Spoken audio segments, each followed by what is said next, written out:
At the time of recording, it is the 4th of January and Carlisle United have already signed 3 players. 2 of them are permanent. What is happening? This is not the efficiency that I am used to with this football club. The news of Luke Armstrong's official signing wasn't a surprise, although Carlisle did try and tease us and make people think that there was a third brand new face in the building. Anyways, enough of me being pedantic, back to the important stuff. Carlisle United officially announced 3 new signings on Thursday, the first of which was 22-year-old Harrison Neal.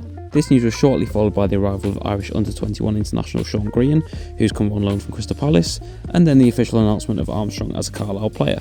Now, I won't cover Carlisle's new striker in too much detail because I've already done that in another video on my channel that will be linked in the description and pinned on my Twitter page at AdamTiffin18.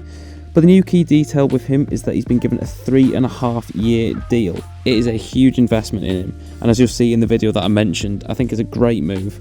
But now we'll take a look at the completely fresh faces, and we'll start with the new midfielder who signed a 2.5-year deal with the club. Neal came through Sheffield United's academy and had been out on loan a couple of times before joining Carlisle, namely once at Barrow last season and the other with Stevenage for the first half of this one. With Stevenage he wasn't given much of an opportunity, but the quality of their midfield made chances really hard to come by. So his 2023 campaign is more representative of what Carlisle have bought, and the signs look decent.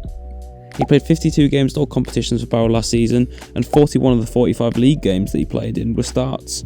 Since his season-ending injury, Carlisle have really missed the defensive presence that Callum Guy brought to the midfield, and Neal has been brought in to fill that role.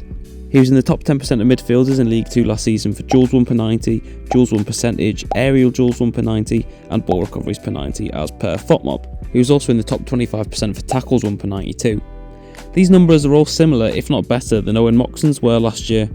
But there is one area that stands them apart, and that's duels won percentage. Whereas Neal was in the top 10% for this metric in League 2, Mox was only just inside the top 50%. This is going to make him much more suited to filling in that Callum Guy role than Mox is currently, because Guy was also in the top 10% for this metric too.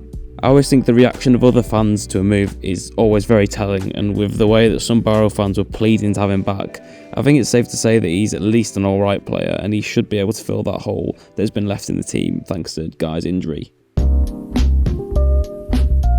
Now we come on to Grehan. Even though there isn't a massive gap in age between Neal and he, it's the 19-year-old's first loan move, so I see their roles in the squad being very different.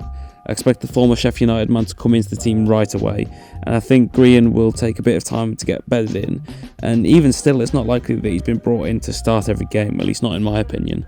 In the matches that he played in the Bristol Street Motors Trophy for Palace, he plays both a left and right-sided centre-back. He is naturally right-footed, so it's encouraging that he can play on the left or right if needed. In those 2 games against Wycombe and Wimbledon, he captained his side, and he averaged a 7.3 out of 10 SofaScore rating.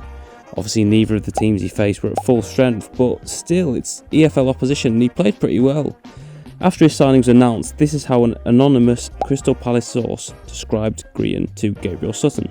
He's comfortable on the ball and likes to try the switches. I think his fundamentals like positioning and tackling are pretty good.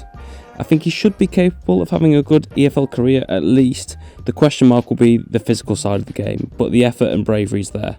So yeah, he's unlikely to be the complete package, but I'm not expecting that of him, and I'm happy with him being a rotation option as things stand. Above everything else, it's the proactiveness of these deals that should excite Carlisle fans. It's a sign of a well-run club, and it's been hard to associate that phrase with the Blues for a long time now. The movement in the transfer window won't stop there. Simo has said that he wants 1 or 2 more through the door, and a few will probably depart too to make way for those new signings. Either way, it's been a bright start to the window, and we just need to hope that it's going to continue.